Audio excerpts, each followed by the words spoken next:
अभिलाषा Hindi academy में आप सभी विद्यार्थियों का एक बार फिर से हार्दिक अभिनंदन। हम देख रहे थे असिस्टेंट प्रोफेसर में लगे हुए प्रीवियस ईयर्स के पेपर। उसी क्रम में आज अभी हम देखते हैं राजस्थान लोक सेवा आयोग कॉलेज लेक्चरर भर्ती परीक्षा 2014 हिंदी का प्रथम प्रश्न पत्र व्याख्यात्मक हल प्रश्न पत्र है। ये परीक्षा आयोजित हुई थी 5/7/2016 को। तो चलिए, इस प्रश्न पत्र के कुल 80 प्रश्न हो चुके हैं। आज हम 81वें प्रश्न से देखेंगे। इस प्रश्न पत्र को शुरू करने से आप सभी से एक रिक्वेस्ट है, यदि पहली बार चैनल पर आए हैं या अभी तक चैनल को सब्सक्राइब नहीं किया तो ज़रूर सब्सक्राइब कर लीजिए। अपने प्रश्न और विचार कमेंट सेक्शन में ज़रूर पूछें। तो चलिए, बिना देर के शुरू करते हैं। निम्नलिखित में से कौन मार्क्सवादी आलोचक है? Doctor Nagendra, B doctor Hazari Prasad Dwivedi, C doctor Ramvilas Sharma और डी आचार्य रामचंद्र शुक्ल। तो इसका उत्तर होगा सी, डॉक्टर रामविलास शर्मा मार्क्सवादी आलोचक हैं। आचार्य रामचंद्र शुक्ल के बाद डॉक्टर रामविलास शर्मा ही एक ऐसे आलोचक के रूप में स्थापित होते हैं जो भाषा, साहित्य एवं समाज को एक साथ रखकर मूल्यांकन करते हैं। इनकी आलोचनात्मक कृतियाँ इस प्रकार हैं: प्रेमचंद, दूसरा प्रेम भारतेंदु युग, निराला, प्रेमचंद और उनका युग, प्रगतिशील साहित्य की समस्याएं, आचार्य रामचंद्र शुक्ल और हिंदी आलोचना, विराम चिन्ह, आस्था और सौंदर्य, निराला की साहित्य साधना 3 भागों में, और महावीर प्रसाद द्विवेदी और हिंदी नवजागरण। 82वां प्रश्न है, शैली वैज्ञानिक आलोचना पद्धति कथ्य के बजाय किस पर बल देती है? ए अलंकारिकता पर, भाव या रस पर, सी छंद योजना पर, डी शिव या शिल्प पर, रूप या शिल्प पर। इसका उत्तर होगा डी, शैली वैज्ञानिक आलोचना पद्धति कथ्य के बजाय रूप या शिल्प पर बल देती है। शैली विज्ञान शब्द 2 शब्दों से मिलकर बना है, शैली और विज्ञान, जिसका शाब्दिक अर्थ है शैली का विज्ञान, अर्थात जिस विज्ञान में शैली का वैज्ञानिक एवं व्यवस्थित रूप से अध्ययन किया जाए वह शैली विज्ञान है। शैली विज्ञान भाषा विज्ञान एवं साहित्य शास्त्र दोनों की सहायता लेता हुआ भी दोनों से अलग स्वतंत्र विज्ञान है। 83वां प्रश्न, देरिदा लेखन को किसका स्रोत मानते हैं? ए दर्शन का, बी ज्ञान का, सी भावों का, डी तमाम सांस्कृतिक कर्म का। इसका उत्तर है डी, देरिदा लेखन को तमाम सांस्कृतिक कर्म का स्रोत मानते हैं।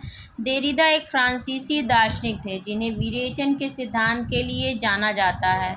उनके विशाल लेखन का साहित्यिक और यूरोपीय दर्शन पर गहन प्रभाव पड़ा है।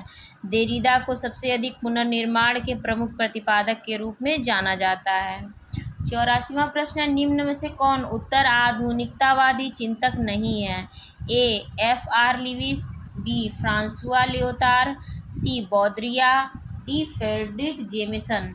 इसका उत्तर होगा ए, F.R. लिविस उत्तर आधुनिकतावादी चिंतक नहीं हैं। अन्य चिंतक फ्रांसुआ, त्योहार, बौद्रिया, फ्रेडरिक जेमिसन उत्तर आधुनिकतावादी चिंतक हैं। उत्तर आधुनिकतावाद 20वीं शताब्दी के दूसरे भाग में दर्शन शास्त्र, कला, वास्तुशास्त्र और आलोचना के क्षेत्र में फैला एक सांस्कृतिक आंदोलन था जिसने अपने से पहले प्रचलित आधुनिकतावाद को चुनौती दी और सांस्कृतिक वातावरण बदल डाला। नई विचार शैली में विचारधाराएं एक निर्धारित दिशा वाले सामाजिक विकास और वस्तुनिष्ठवाद के विरुद्ध और संशयवाद, व्यक्तिपरक और व्यंग्योक्ति की ओर रुझान प्रचलित हो गया। 85वां प्रश्न है, उत्तर आधुनिकता की संकल्पना हिंदी की किस कहानी में मिलती है? ए उदय प्रकाश की कहानी वारेन हेस्टिंग का सांड, बी जयशंकर प्रसाद की कहानी ममता, सी प्रेमचंद की कहानी कफन या डी जैनेन्द्र की कहानी एक गौ। तो इसका उत्तर होगा ए, उदय प्रकाश की कहानी वारेन हेस्टिंग का सांड उत्तर आधुनिकता की संकल्पना से मिलती है। वारेन हेस्टिंग एक अंग्रेज राजनीतिज्ञ था जो फोर्ट विलियम प्रेसिडेंसी का प्रथम गवर्नर तथा बंगाल के सुप्रीम काउंसिल का अध्यक्ष था और इस तरह 1773 से लेकर 1785 तक वह भारत का प्रथम वास्तविक गवर्नर जनरल रहा। उदय प्रकाश की कहानी संग्रह इस प्रकार है: दरियाई घोड़ा, तिरिच और अंत में प्रार्थना, पाल गोमरा का स्कूटर, पीली छतरी वाली लड़की, दत्तात्रेय का दुख और मोहनदास। पृथ्वीराज रासो को प्रामाणिक रचना मानने वाले विद्वान हैं डॉक्टर गौरीशंकर हीराचंद ओझा, बी आचार्य रामचंद्र शुक्ल, सी कविराज श्यामल दास, डी मोहनलाल विष्णुलाल पांड्या। इसका उत्तर होगा डी। पृथ्वीराज रासो को प्रामाणिक रचना मानने वाले विद्वान मोहनलाल विष्णुलाल पांड्या हैं। पृथ्वीराज रासो की प्रामाणिकता अप्रामाणिकता में विद्वानों के बीच मतभेद है, जो निम्नांकित है। प्रामाणिक मानने वाले विद्वानों में शामिल हैं श्याम सुंदर दास, मिश्र बंधु, कर्नल टाड। और अप्रामाणिक मानने वाले विद्वानों में हैं आचार्य रामचंद्र शुक्ल, देवी प्रसाद, कविराज श्यामल दास और मुरारी दीन। अर्ध प्रामाणिक मानने वालों में हैं मुनिजिन विजय, आचार्य हजारी प्रसाद द्विवेदी, डॉक्टर सुनीति कुमार चटर्जी और डॉक्टर दशरथ ओझा। 87वां प्रश्न है, मनहु कला शशिभान कला 1692 है। इस पंक्ति में रस है वीर, श्रृंगार, भयानक या करुण। तो इसका उत्तर होगा बी। मनहु कला शशिभान कला 1692 है। इस पंक्ति में श्रृंगार रस है। काव्य को पढ़ने या सुनने से जो आनंद की प्राप्ति होती है वही काव्य का रस है। काव्य में आने वाला आनंद अर्थात रस लौकिक न होकर अलौकिक होता है। रस काव्य की आत्मा है। 9 रस इस प्रकार हैं। श्रृंगार रस, इसका स्थायी भाव है रति। हास्य का स्थायी भाव है हास। करुण का स्थायी भाव है शोक। रौद्र का स्थायी भाव है क्रोध। वीर का स्थायी भाव है उत्साह। भयानक का स्थायी भाव है भय। विभत्स रस का स्थायी भाव है घृणा या जुगुप्सा। अद्भुत रस का स्थायी भाव है आश्चर्य और शांत रस का स्थायी भाव है निर्वेद। 88वां प्रश्न है, पृथ्वीराज रासों में कितने समय हैं? ए 59, बी 69, सी 79 या डी 89। तो इसका उत्तर होगा बी। पृथ्वीराज रासों में 69 समय हैं। पृथ्वीराज रासों के लेखक चंद बरदाई हैं। पृथ्वीराज रासो हिंदी का प्रथम महाकाव्य माना जाता है। हजारी प्रसाद द्विवेदी ने पृथ्वीराज रासो को सुख सुखी संवाद के रूप में रचित माना है। डॉक्टर बूलर ने सर्वप्रथम कश्मीरी कवि जयानक कृत पृथ्वीराज विजय के आधार पर सन 1875 में पृथ्वीराज रासो को अप्रामाणिक घोषित किया। पृथ्वीराज रासो को चंद बरदाई के पुत्र जल्लड़ ने पूर्ण किया। 89वां प्रश्न है, कबीर को वाणी का डिक्टेटर किसने कहा? ए महावीर प्रसाद द्विवेदी, बी आचार्य रामचंद्र शुक्ल, सी हजारी प्रसाद द्विवेदी, डी डॉक्टर नागेंद्र। इसका उत्तर होगा सी। कबीर को वाणी का डिक्टेटर हजारी प्रसाद द्विवेदी ने कहा है। कबीरदास की भाषा के संबंध में विद्वानों ने निम्नलिखित मत प्रस्तुत किए हैं, जैसे श्याम सुंदर दास ने पंचमेल खिचड़ी कहा और आचार्य रामचंद्र शुक्ल ने इनकी भाषा को सधुक्कड़ी कहा। कबीरदास की 3 रचनाएं हैं, साखी शबद और रामायणी। 90वां प्रश्न है, कबीर का हठ योग किस साहित्य से प्रभावित है? ए सिद्ध एवं नाथ साहित्य से, बी जैन साहित्य से, सी सूफी काव्य से, डी अपभ्रंश साहित्य से। तो इसका उत्तर होगा ए। कबीर का हठ योग सिद्ध एवं नाथ साहित्य से प्रभावित है। कबीर 15वीं सदी के भारतीय रहस्यवादी कवि और संत थे। वे हिंदी साहित्य के भक्तिकालीन युग में ज्ञानाश्रयी निर्गुण शाखा की काव्यधारा के प्रवर्तक थे। इनकी रचनाओं ने हिंदी प्रदेश की भक्ति आंदोलन को गहरे स्तर तक प्रभावित किया। उनका लेखन सिखों के आदि ग्रंथ में भी देखने को मिलता है। 91वां प्रश्न है, बिरह भुवंगम तन बसै मंत्र न लागै कोई, राम वियोग न जीवै जीवै तो बोरा होई। कबीर के इस पद में कौन सा अलंकार है? ए उपमा, बी उत्प्रेक्षा, सी विभावना या डी रूपक। तो इसका उत्तर होगा डी। बिरह भुवंगम तन बसै मंत्र न लागै कोई, राम वियोग न जीवै जीवै तो बौरा होई। कबीर के इस पद में रूपक अलंकार है। जब गुण की अत्यंत समानता के कारण उपमेय को ही उपमान बता दिया जाए, यानी उपमेय को और उपमान में अभिन्नता दर्शाई जाए, तब वह रूपक अलंकार कहलाता है। जैसे पायो जी मैंने राम रतन धन पायो। 92वां प्रश्न है, कस्तूरी कुंडल बसै मृग ढूंढै बन माही, ऐसे घटी घटी राम है दुनिया देखै नाही। प्रस्तुत पद में है ए भावात्मक रहस्यवाद, बी शुद्धाद्वैतवाद, सी अद्वैतवाद, डी इनमें से कोई नहीं। तो इसका उत्तर होगा सी। कस्तूरी कुंडल बसै मृग ढूंढै बन माही, ऐसे घटी घटी राम है दुनिया देखै नाही। प्रस्तुत पद में अद्वैतवाद है। अद्वैतवाद के प्रवर्तक शंकराचार्य हैं। अद्वैतवाद सनातन दर्शन वेदांत के सबसे प्रभावशाली मतों में से एक है। अद्वैत मत के अनुसार जीव और ब्रह्म की भिन्नता का कारण माया है, जिसे अविद्या भी कहते हैं। इसके अनुयायी मानते हैं कि उपनिषदों में इसके सिद्धांतों की पूरी अभिव्यक्ति है और यह वेदांत सूत्रों के द्वारा व्यवस्थित है। 93वां प्रश्न है, मीराबाई की उपासना किस भाव की थी? ए सख्य भाव, बी दास्य भाव, सी वात्सल्य भाव, डी माधुर्य भाव। इसका उत्तर होगा डी, मीराबाई की उपासना माधुर्य भाव की थी। मीराबाई की भाषा राजस्थानी मिश्रित ब्रज भाषा है। मीराबाई की प्रमुख रचना इस प्रकार हैं: एक गीत गोविंद टीका, नरसिंह जी का मायरा, राग सोरठ, राग गोविंद, मलार राग, सत्यभामा सुरूषणम, मीरा की गरबी, रुक्मिणी मंगल, मीराबाई की स्फुट पद, मीराबाई की पदावली नाम से प्रकाशित है। 94वां प्रश्न, जहाँ बैठावे तित ही बैठूं, बेचे तो बिक जाऊं। इस पंक्ति में मीरा का व्यक्त भाव है: ए उत्साह, बी हर्ष, सी समर्पण, डी क्षोभ। इसका उत्तर होगा सी, जहाँ बैठावे तित ही बैठूं, बेचे तो बिक जाऊं पंक्ति में मीरा का समर्पण भाव व्यक्त है। इनकी अन्य पंक्तियां हैं: एक मनमोहन कान्हा विनती करूं, दिन रैन राह तके मेरे नैन। दूसरा, हरि आप हरो जन री भीर, द्रौपदी री लाज राखी, आप बढ़ायो चीर। तीसरा है, मन रे परसी हरि के चरण सुभाग, शीतल कमल कोमल। 95वां प्रश्न, मैं तो गिरधर के घर जाऊं, गिरधर मारो साचो प्रीतम, देखत रूप लुभाऊं। इस पद में कौन सा संत काव्य है,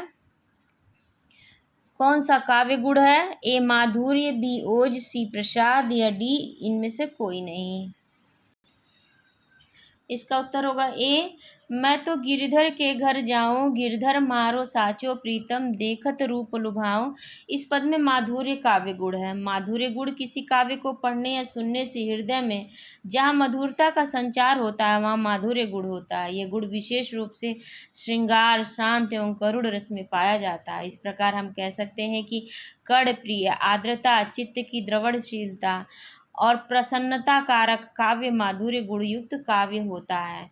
96वां प्रश्न, भ्रमर गीत प्रसंग का प्रतिपाद्य है। ए वात्सल्य रस का चित्रण, बी गोपियों का विरह वर्णन, सी सगुण भक्ति की महिमा का निर्गुण का खंडन, डी कृष्ण की भक्ति। इसका उत्तर होगा सी, भ्रमर गीत प्रसंग का प्रतिपाद्य सगुण भक्ति की महिमा का निर्गुण का खंडन।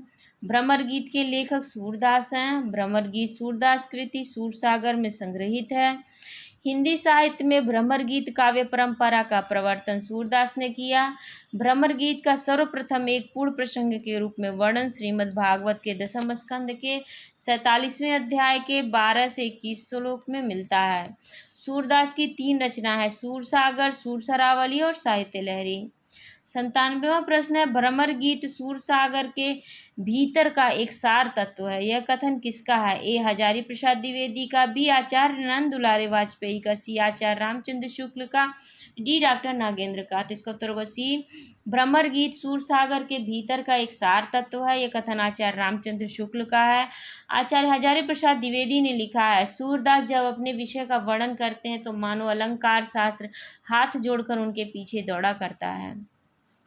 98वां प्रश्न है, सुफलक सुत का अर्थ है उद्धव, बी कृष्ण, श्री अक्रूर और डी नंद। तो इसका उत्तर होगा सी, सुफलक सुत का अर्थ है, सुत का अर्थ है अक्रूर। अक्रूर के पिता का नाम श्रवाफल्की था, जिसके कारण अक्रूर को सुफलक सुत कहा जाता है। अक्रूर के अन्य नाम इस प्रकार हैं: सफल्की, गंदिनी नंदन। 99वां प्रश्न है, काहे को गोपीनाथ कहावत। इस पंक्ति में व्यक्त भाव है: ए क्षोभ, बी उत्सुकता, सी समर्पण, डी उपालंब। इसका उत्तर होगा डी, काहे को गोपीनाथ कहावत। इस पंक्ति में उपालंब भाव व्यक्त है। उपालंब का अर्थ शिकायत, उलाहना होता है। यह पंक्ति सूरदास विरचित भ्रमर गीत की है। पूरी पंक्ति इस प्रकार है: काहे को गोपीनाथ कहावत, जो मधुकर वह श्याम हमारे, क्यों न यहाँ लो आवत। इस प्रश्न पत्र का 100वां प्रश्न है, हंस जो रहा शरीर मह, पाख जरा गा भागी। इस पंक्ति में हंस का अर्थ है ए बुद्धि, बी हंस, सी पक्षी, डी जीव। इसका उत्तर होगा डी, हंस जो रहा शरीर मह, पाख जरा गा भागी। इस पंक्ति में हंस का अर्थ है जीव। 100वां प्रश्न है, निम्नांकित कवियों को उनके समक्ष अंकित पंक्तियों से सुमेलित कौन सा युग्म असंगत है? ए जायसी चढ़ा आषाढ़ गगन घन गाजा, जायसी चढ़ा आषाढ़ गगन घन गाजा। बी सूरदास भज मन चरण कवल अविनाशी, सी कबीर आंसड़ियाँ झाई पड़ी पंथ निहारी निहारी। डी बिहारी अजो तर्यौना ही रहो श्रुति सेवक इक रंग। तो इसका उत्तर होगा बी सूरदास भज मन चरण कवल अविनाशी। ये युग्म असंगत है। यह पंक्ति मीराबाई की है। पीयू वियोग अस बाउर जीव, पंक्ति में बाउर शब्द का अर्थ है विधवा, ग्रामीण स्त्री। डी पगली, डी रुग्ण स्त्री। इसका उत्तर होगा सी पीय वियोग अस बाउर जीव, पंक्ति में बाउर शब्द का अर्थ पगली है। जो पे चेराई राम की कर तो न लजातो, पंक्ति में चेराई शब्द का अर्थ है ए सेवा, बी चापलूसी, सी मोह, डी प्रेम। तो इसका उत्तर होगा ए जो पे चेराई राम की कर तो न लजातो, पंक्ति में चेराई शब्द का अर्थ है सेवा। 104वां प्रश्न है, भक्ति रस का पूर्ण परिपाक जैसा विनय पत्रिका में देखा जाता वैसा अन्यत्र नहीं। यह कथन है ए हजारी प्रसाद द्विवेदी का, बी आचार्य रामचंद्र शुक्ल का, सी डॉक्टर नागेंद्र का, डी वियोगी हरि का। तो इसका उत्तर होगा बी भक्ति रस का पूर्ण परिपाक जैसा विनय पत्रिका में देखा जाता है वैसा अन्यत्र नहीं। यह कथन आचार्य रामचंद्र शुक्ल का है। 105वां प्रश्न, निम्नलिखित में से कौन सी रचना तुलसीदास की नहीं है? ए बरवे रामायण, बी वैराग्य संदीपनी, सी दोहावली, डी चित्रावली। तो इसका उत्तर होगा डी चित्रावली तुलसीदास की रचना नहीं है। चित्रावली के लेखक सूफी कवि उस्मान हैं, जबकि रामचरितमानस, गीतावली, दोहावली, कवितावली, बरवे रामायण, विनय पत्रिका, वैराग्य संदीपनी, पार्वती मंगल, जानकी मंगल, रामलला नाचू आदि तुलसीदास की रचनाएं हैं। 106वां प्रश्न, निम्नांकित में से कौन रीति सिद्ध काव्यधारा का कवि है? ए केशव, बी चिंतामणि, सी बिहारी, डी घनानंद। इसका उत्तर है सी बिहारी रीति सिद्ध काव्यधारा के कवि हैं, जबकि केशव तथा चिंतामणि रीतिबद्ध धारा के तथा घनानंद रीति मुक्त धारा के कवि हैं। 107वां प्रश्न, नीकी दई अनाकनी फीकी परी गुहारी, तज्यो मनव तारन बिरदु बारक बारन उतारी। बिहारी के इस दोहे में व्यक्त भाव है ए श्रृंगार, बी नीति, सी भक्ति, डी प्रकृति चित्रण। तो इसका उत्तर होगा सी नीकी दई अनाकनी फीकी परी गुहारी, तज्यो मनव तारन बिरुद बारक बारन उतारी। बिहारी के इस दोहे में भक्ति भाव है। बिहारी रीति सिद्ध कवि हैं। इनकी एकमात्र रचना बिहारी सतसही है। 108वां प्रश्न, तो पर बारह उर्वशी सुन राधिके सुजान, तू मोहन के उर्वशी है उर्वशी समान।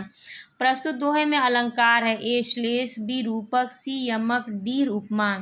इसका उत्तर होगा सी तो पर बारह उर्वशी सुन राधिके सुजान, तू मोहन के उर्वशी है उर्वशी समान। प्रस्तुत दोहे में यमक अलंकार है। यमक अलंकार जिस काव्य में समान शब्द के अलग अलग अर्थों में आवृत्ति हो वहाँ यमक अलंकार होता है, यानी जहाँ एक ही शब्द जितनी बार आए उतने ही अलग अलग अर्थ दे।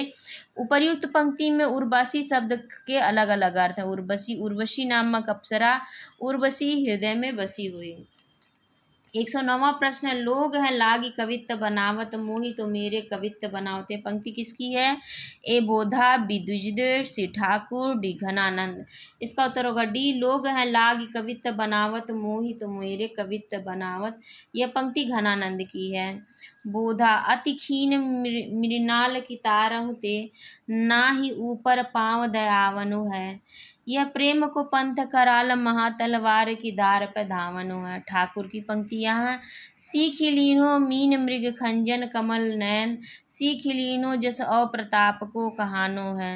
द्विजदेव की पंक्तियाँ हैं, तू जो कही सखी लोनो स्वरूप, सो मोअखियान को लोनी गई लगी।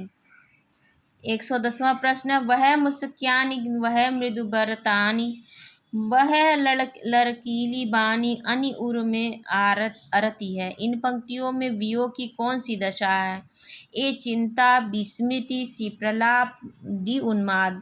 इसका उत्तर होगा बी वह मुस्कानी वह मृदुबानी वह लड़कीली बानी आनी उर में आरती है। इन पंक्तियों में वियोग की स्मृति दशा है।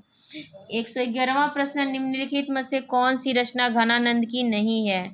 ए इश्कलता, बी सुजान हित, सी वियोग बेली, डी रस विलास। इसका उत्तर है डी। रस विलास रचना घनानंद की नहीं है, बल्कि यह देव की रचना है। यह राजा मोतीलाल को समर्पित रचना है। देव की अन्य रचनाएं हैं भाव विलास, अष्टयाम, भवानी विलास, राग रत्नाकर, कुशल विलास, देवचरित, जाति विलास, शब्द या काव्य रसायन, देव माया प्रपंच, देव शतक, सुजान विनोद, प्रेम तरंग, अन्य विकल्प, इश्कलता, सुजान हित, वियोग बेली, ये घनानंद की रचनाएं हैं। 112वां प्रश्न है चंचल किशोर सुंदरता की मैं करती रहती रखवाली, मैं वह हल्की सी मसलन हूँ जो बनती कानों की लाली।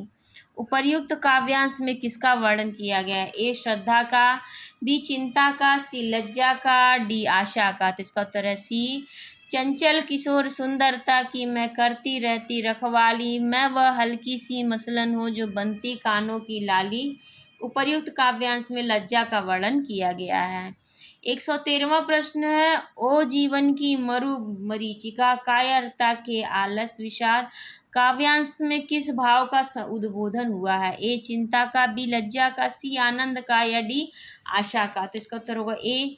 ओ जीवन की मरु मरीचिका, कायरता के अलस विषाद, काव्यांश में चिंता भाव का उद्बोधन हुआ है। 114वां प्रश्न है उज्ज्वल वरदान चेतना का सौंदर्य जिसे सब कहते हैं, जिससे अनंत अभिलाषा के सपने सब जगते रहते हैं। प्रस्तुत पंक्तियां कामायनी के किस सर्ग से उद्धृत हैं? ए श्रद्धा सर्ग, बी लज्जा सर्ग, सी चिंता सर्ग, डी आशा सर्ग। तो इसका उत्तर होगा बी। उज्ज्वल वरदान चेतना का सौंदर्य जिसे सब कहते हैं, जिससे अनंत अभिलाषा के सपने सब जगते रहते हैं। प्रस्तुत पंक्तियां कामायनी के लज्जा सर्ग से उद्धृत हैं। कामायनी की रचना जयशंकर प्रसाद ने 1935 ईस्वी में किया। कामायनी एक महाकाव्य है। प्रसाद की अन्य रचनाएं हैं उर्वशी, वन मिलन, प्रेमराज, अयोध्या का उद्धार, शोकोच्छ्वास, भब्रुवाहन, कानन कुसुम, प्रेम पथिक, महाराणा का महत्व, चित्राधार, झरना, आंसू, लहर। 115वां प्रश्न है कामायनी में श्रद्धा सर्ग क्रमानुसार किस क्रम पर है? प्रथम, बी द्वितीय, सी तृतीय, डी चतुर्थ। तो इसका उत्तर होगा सी। कामायनी में श्रद्धा सर्ग क्रमानुसार तृतीय क्रम पर है। कामायनी जयशंकर प्रसाद विरचित महाकाव्य है, जिसके सर्गों का क्रम इस प्रकार है चिंता, आशा, श्रद्धा, काम, वासना, लज्जा, कर्म, ईर्ष्या, ईड़ा, स्वप्न, संघर्ष, निर्वेद, दर्शन, रहस्य, आनंद। कामायनी का प्रकाशन वर्ष है ए 1935, बी 1936, सी 1938, डी 1918। तो इसका उत्तर होगा ए। कामायनी का प्रकाशन वर्ष 1935 है। कामायनी का अंगिरस शांत निर्वेद रस है। दर्शन समरसतावाद, आनंदवाद है। मुख्य छंद तांटक छंद है।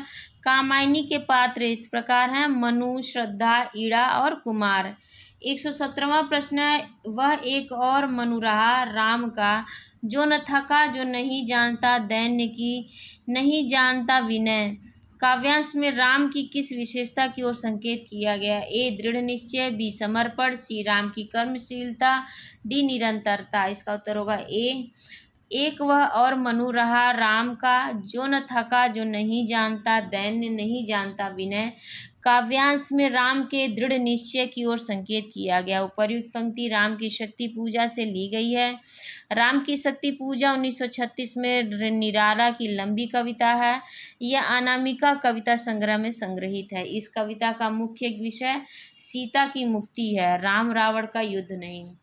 118वां प्रश्न राम की शक्ति पूजा कविता की प्रारंभिक पंक्ति है। ए प्रशमित है वातावरण निमित्त मुखासंध कमल, बी रघुनायक आगे अवनी पर नवगीत चरण, सी है उतरा ज्यों दुर्गम पर्वत पर नैशांधकार, डी है रवि हुआ अस्त ज्योति के पत्र पर लिखा अमर। तो इसका उत्तर होगा डी।